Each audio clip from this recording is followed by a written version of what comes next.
Hello mga ga, ito na po yung ating OB cake roll recipe. Kung sa tingin po ninyo napakahirap itong gawin, sa totoo lang mga ga ay napakadali lang po talaga itong gawin. Sundan nyo lang po yung ating video, step by step po natin itong ituturo. Kasama po yung mga masarap po nating mga ingredients dito. At maganda talaga itong pangnegosyo mga ga, lalo na ngayong malapit na po yung mga okasyon. Kaya huwag na nating patagalin ito, simulan na po natin. So unahin talaga nating i-prepare yung ating paglalagyan. Gumamit lang po ako dito ng 11 by 15 by 1 ng ating lianera. Binanyahan ko lang yan ng shortening para hindi mag-angat yung ating parchment paper. At iset aside lang muna natin ito. Gagawa na po tayo ng ating cake batter. So dito ay kailangan po natin ng 5 piraso ng medium na itlog at kailangan pong itlog natin na gagamitin mga ga ay bago po para yung egg yolk niya ay hindi po madali-daling madurog. Paghiwalayin lang po natin yung egg yolk at saka yung egg white. Kailangan po yung bowl na paglalagyan po natin ng ating egg white ay dapat po ay dry.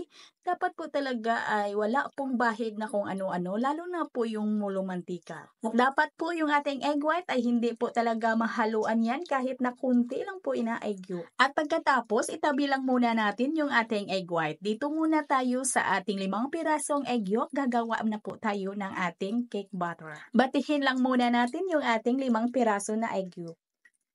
At isunod na natin ditong ilagay yung half teaspoon na iodized salt at dito gumamit lang po ako ng OB flavor powder, 1 tablespoon. At ito na mga ga, napakaganda naman ito na mantika na gagamitin po natin dito sa ating cake. Nanatili talaga yung kanyang lambot kahit ilagay pa natin sa chiller yung ating cake. At maglagay lang tayo dito ng 1/4 cup at 1/4 cup din na evaporated milk. At maglagay din tayo ng 1/4 cup ng ating white sugar. And then haluin lang muna natin ito, siguraduhin lang po natin na natunaw na po yung ating asukal. Bago po natin ilagay dito yung ating harina. Kailangan lang natin dito ng 3/4 cup ng ating cake flour at kailangan na salain lang po talaga natin para makinis talaga yung ating mixture. At dito maglagay lang tayo ng half teaspoon lang po ng ating baking powder. And then mix lang po natin yan hanggang sa kuminis talaga na yung ating mixture.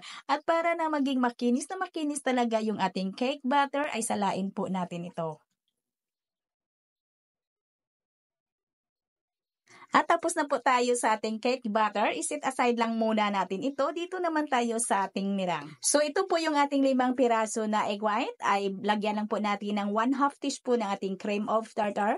Kung walang mga cream of tartar mga ga, pwede naman na gagamit po tayo dito ng white vinegar. At pag nag-create na ng bubbles yung ating egg white, ay pwede na po nating ilagay yung ating white sugar, pero gradually lang po yung paglagay natin dito. Yung ating asukal ay kailangan po ay utay-utay lang po yung paglagay natin.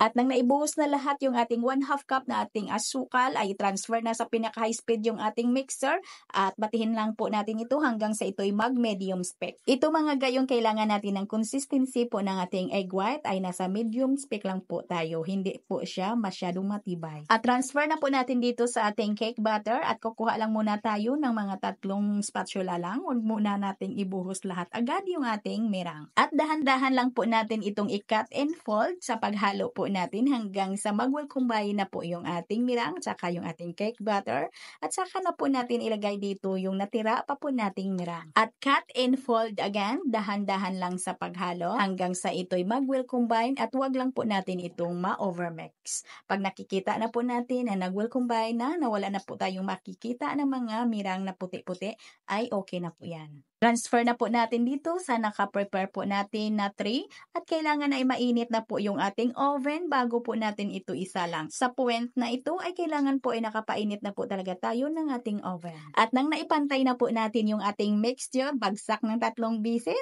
at pagkatapos salang na po natin. At lutuin po natin ito sa may preheated 150 or 160 degrees Celsius sa loob ng 25 minutes. At habang hinihintay po nating maluto yung ating cake ay i-prepare muna natin yung ating palaman. At mga gaakalain po ninyo na napakasarap po talaga ito gawing palaman po natin dito po sa ating mga cake. Bali gagamit lang po ako dito ng 100 grams ng ating ECC butter 8 at 100 grams din ng ating OB paste filling. At kailangan yung ating unsalted butter 8 ay naka-room temperature na po na yung malambot na siya bago po natin batihin. At i-mix lang po talaga natin or batihin lang po talaga natin yung ating dalawang ingredients seconds na ito hanggang sa ito'y maging smooth. At huwag lang po talaga nating kalimutan na tayo'y mag-scrape po sa mga bandang gilid at sa ilalim para po ay ma-mix din po yung iba. Ayan ang mga ga, napakalambot po talaga ng ating palaman at obing-obi po talagang bango niya kahit hinaluan pa po natin yan ng butter egg. Ay lalabas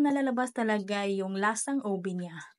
At ito, luto na din yung ating cake ay palamigin lang muna natin ito. Kuhanin muna natin dito sa kanyang tray at palamigin muna natin ito mga ga bago po natin ito i-roll. Palamigin natin ng mga 15 minutes or 10 or hanggang sa lumamig na talaga. At habang hinihintay natin itong lumamig ay gagawa na po tayo dito ng ating frosting. So dito mga ga, gagamit lang po ako dito ng 230 grams or isang pack po ng ating ECC Butter 8. Batihin lang po natin yan hanggang sa maging smooth siya. Kung tamad po kayong gagawa ng boiled icing or kaya hindi kayo marunong gumawa ng boiled icing at naubusan po kayo ng ECC whipping cream, ay ito yung gawin natin. Ay napakasarap din itong gawing frosting ng ating mga cake. At nang naging smooth na po talaga yung ating butter, ay gagamit po tayo dito or magdagdag po tayo dito ng 1 cup ng ating powdered sugar at dandahan lang po natin muna itong i-mix dito sa ating butter. I-mix lang po talaga natin dito yung ating 1 cup ng powdered sugar dito sa ating butter bago po natin batihin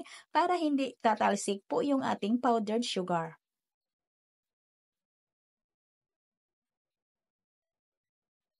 At batihin lang po talaga natin ito mga ga hanggang sa kuminis po yung ating ginawang buttercream hanggang sa wala po tayong makapa na magaspang. Na yung ating ginawang buttercream ay napakakinis, napaka-smooth at napakalambot po talaga. At mga ga, ito'y napaka-stable ha kahit naka-room temperature lang. Hindi siya basta-basta natutunaw. At ito po yung pang-design natin sa ibabaw po ng ating cake roll. At itong natira ay lagyan po natin ito ng flavor OB. Maglagay lang po ako dito ng 1 teaspoon ng OB flavor syrup. At batihin lang po natin yan hanggang sa mag-well combine po yung ating flavor. Ito po yung gagawin po nating pang borders at pang design na din. At mga ga, ito na po yung ating chiffon cake. Malamig na po siya. At ito'y malamig na. I-roll muna natin ito bago po natin lagyan ng palaman.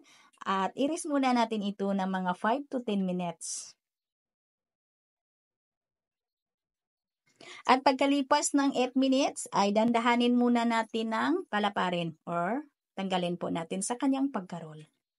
O sinabi ko sa inyo mga ga, ay napakadali lang po talagang gawin yung ating cake roll. At lagyan na po natin ito ng palaman mga ga.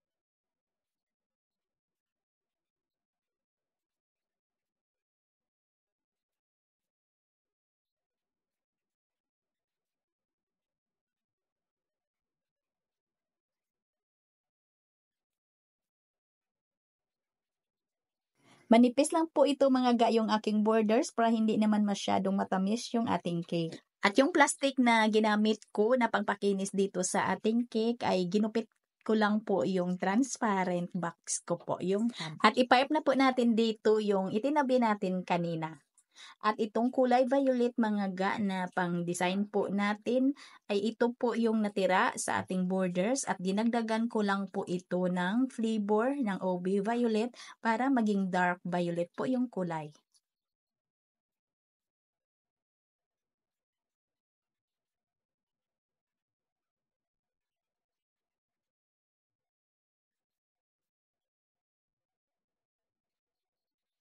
Ayan ang mga ga, napakalambot talaga yung ating cake base. At pagkatapos, ang sarap po ng ating palaman at yung ating frosting. At hanggang dito lang po yung ating video. Napakahaba po nating video. Pasensya na po kayo. Magkita-kita po tayong muli. Ito pong inyong Kainday Tinapay. Maraming salamat at bye-bye!